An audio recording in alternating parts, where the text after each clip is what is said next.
The Statue of Liberty, rising on Liberty Island in New York City, is one of the most significant symbols of the United States. Gifted by the French people in 1886 on the occasion of the country's centennial celebration, the statue depicts a woman adorned in ample robes, holding a torch in her hand. At the woman's head is a seven-pointed crown symbolizing the seven continents or seven seas. In her left hand, there is a plaque inscribed with the date of America's Independence Day, July 4, 1776.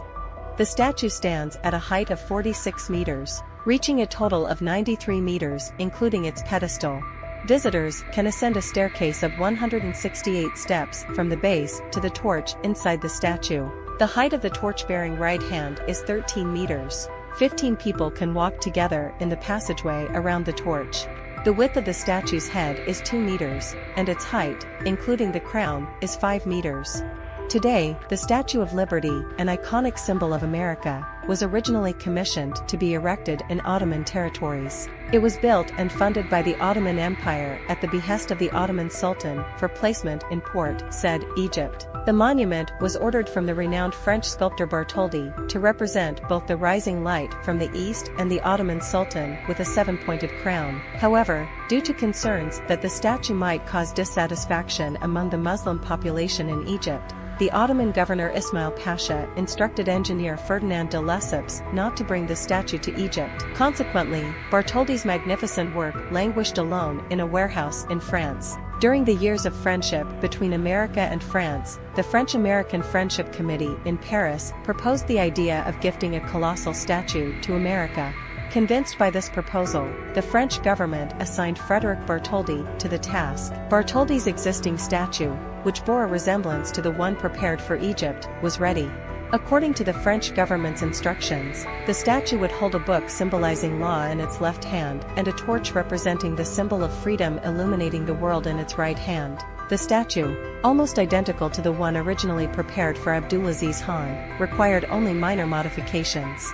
Bartholdi completely changed the face of the statue, depicting the face of his mother, Charlotte. The Statue of Liberty, delayed by 10 years, was gifted to America by France on the occasion of its centennial celebration. The sculptor divided the statue into 350 pieces and transported it to America on a French ship named Iser. Frédéric Auguste Bartholdi's grand interpretation of liberty required an equally innovative construction plan. Designed in an era witnessing the triumph of industry and technology, Bartholdi's Colossus was recognized as one of the greatest technical achievements of the 1800s and hailed as a bridge between art and engineering. The statue was designed by a few, but built by many. Beginning in 1875, over 60 craftsmen at the renowned metalworking firm Gadget, Gautier and Company oversaw the statue's creation. Bartholdi supervised every aspect of construction, which involved both traditional techniques and new technologies. Stone, marble, and bronze were too heavy and costly for a statue standing at 151 feet, so workers used an ancient metalworking process known as repoussé, from the French to push forward, hammering the form out of thin sheets of copper. With this lightweight copper skin connected to an ingenious interior framework, Bartholdi's vision of liberty took shape into what was then the tallest monument in the world. It was assembled on one of the islands in New York Harbor, now known as Liberty Island, in the location prepared by Richard Morris Hunt for its pedestal. Bartholdi personally inaugurated the statue on October 28, 1886. So why is the Statue of Liberty green?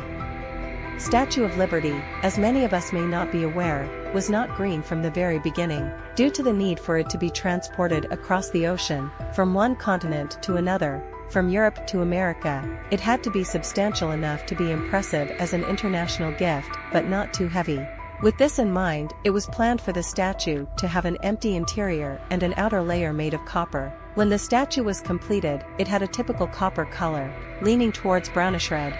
However, as we know, copper cannot retain this color indefinitely, and when exposed to oxygen, it begins to oxidize over the years. The Statue of Liberty experienced this natural process. Initially brownish red when constructed, this magnificent monument gradually took on the iconic blue-green hue as the copper oxidized over time.